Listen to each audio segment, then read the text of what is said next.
ক্ষুব্ধ। আমি মনে করি আমার সহকর্মীর মৃত্যু হয়েছে, সেখানে আমিও থাকতে পারতাম, কারণ যে অমানসিক পরিশ্রম আমরা করেছি এই 10 তারিখ থেকে, এবং সেখানে আমরা ব্যালট বাক্স আগেই নিয়ে গিয়েছি এবং সেগুলো আমরা পাহারা দেওয়ার ব্যবস্থা করেছি, এবং সকাল 7টা থেকে আমরা এই হল প্রত্যেকে যার যার নিজ হলে গিয়েছি এবং আমরা সুষ্ঠুভাবে এই ভোট কাস্ট করার জন্য আমরা শিক্ষকরা 100% এফোর্ট দিয়েছি, এবং আমার নব ফয়জুন্নেসা হলে 137টি ভোট কাস্ট হয়েছে 280টি ভোটারের মধ্যে। আমরা সম্পূর্ণ, কেউ যদি বলে যে 0.0% কি 1% যে এখানে কারচুপি হয়েছে কি অথবা অনৈতিক হয়েছে, সেটা না।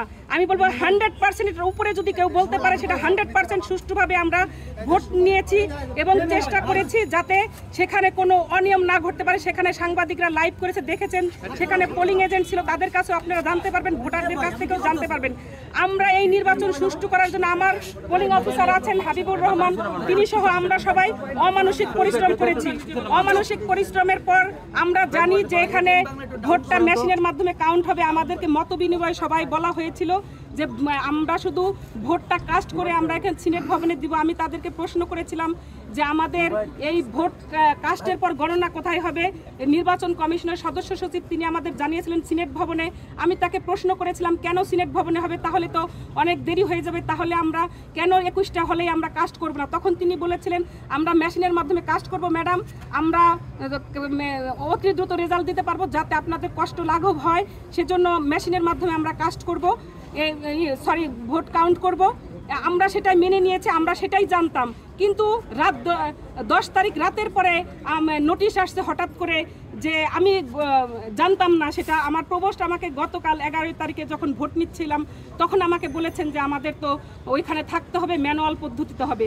যদি ম্যানুয়াল পদ্ধতিতে হয় তাহলে যখন সরে আসলেন তারা মেশিনের কার্যক্রম থেকে, তাহলে ম্যানুয়াল পদ্ধতি হলেই যদি ভোট কাউন্ট হতো তাহলে দেখা যেত যে বিভিন্ন হলে রাত 10টার মধ্যে রেজাল্ট হয়ে যেত।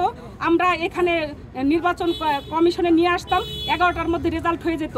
আর 11টার মধ্যে যদি রেজাল্ট হয়ে যেত তাহলে আমার সহকর্মীর মৃত্যু দেখতে হতো না, কারণ তিনি সারাদিন অমানসিক পরিশ্রম করার পরে রেস্টে গিয়েছেন।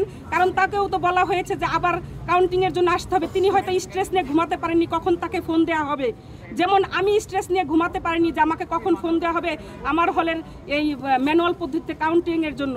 আমি সারা রাত ঘুমাতে পারিনি। তিনি এই জন্য সকালে হয়তো স্ট্রেস নিয়ে ঘুমাতে গিয়েছেন, তার ঘুমটা পর্যাপ্ত হয়নি, অমানসিক পরিশ্রম, সেটা তিনি তাড়াহুড়া করে এসেছেন। আমি যতটুকু জানি তাকে ফোন দেওয়া হয়েছে, তিনি অসুস্থতার কারণে ফোন ধরতে পারেননি, কিন্তু তাকে গার্ড দিয়ে ডেকে নিয়ে তারপরে তার বাসায় নক করে তারপরে তাকে নিয়ে আসা হয়েছে। এবং তিনি তার সহকর্মী যিনি প্রীতিলতা হলের পোলিং অফিসার ছিলেন, তার সহকর্মী জান্নাতুল ফেরদৌস, তিনি আমাকে জানিয়েছেন যে আমিও সেখানে গিয়েছিলাম, ফারহানা আফরিন দুতি তিনিও এসেছিলেন পোলিং অফিসার, এবং জান্নাতুল ফেরদৌস তারাও এসেছিলেন। এবং তিনি তাড়াহুড়া করে 3 তলায় উঠতে গিয়ে, আমাদের যেহেতু লিফটের ব্যবস্থা নেই, 3 তলায় উঠতে গিয়ে তিনি দরজার সাথে ধাক্কা খেয়ে পড়ে যান তাড়াহুড়া করে উঠতে গিয়ে, এবং সহকর্মী আসলে সম্ভবত তার কিছুক্ষণের মধ্যেই তিনি মারা যান আসলে হসপিটালে নেওয়ার আগেই। যদি কালকেই যদি এই ভোট কাউন্ট করে রেজাল্ট দেওয়া হতো তাহলে আমার সহকর্মীর মৃত্যু দেখতে হতো না, আমাদের কান্না করতে হতো না, আমাদের এখানে এসে আপনাদের সামনে বক্তব্য দিতে হতো না। আমার সহকর্মীর মৃত্যু আমাকে ব্যথিত করেছে। কেন আমাদের সহকর্মী, অনেক সহকর্মী অসুস্থ হয়েছেন। আমি জানি যে চারুকলা বিভাগের কাজী মোহাম্মদ মহসিন তিনি অসুস্থ হয়ে গেছেন, তার সহকর্মীর মৃত্যুতে তিনিও একজন রিটার্নিং অফিসার। তাহলে ভোট কাউন্ট কিভাবে হবে? কেন এই ম্যানুয়াল পদ্ধতিতে নেওয়া হলো আমার প্রশ্ন। এবং ম্যানুয়াল পদ্ধতিতে নেওয়া হওয়ার কারণে তারপরেও কেন আপনার তাহলে হলে কাউন্ট হলো না? এটা আমার নির্বাচন কমিশন, এটা এই নির্বাচন কমিশনের অব্যবস্থাপনার জন্য আমার সহকর্মী জান্নাতুল ফেরদৌসের মৃত্যু হয়েছে বলে আমি মনে করি। আমি এই মৃত্যুর বিচার চাই, এই মৃত্যুর সঠিক বিচার চাই। বিশ্ববিদ্যালয় প্রশাসনকে এই অব্যবস্থাপনার জন্য দায়ী করছি, এবং আমার এই মৃত্যুর জন্য বিশ্ববিদ্যালয় প্রশাসন দায়ী নিতে হবে, এবং এই জান্নাতুল ফেরদৌসের পরিবারকে তার ক্ষতিপূরণ দাবি করছি, আমি তাকে ক্ষতিপূরণ দিতে হবে।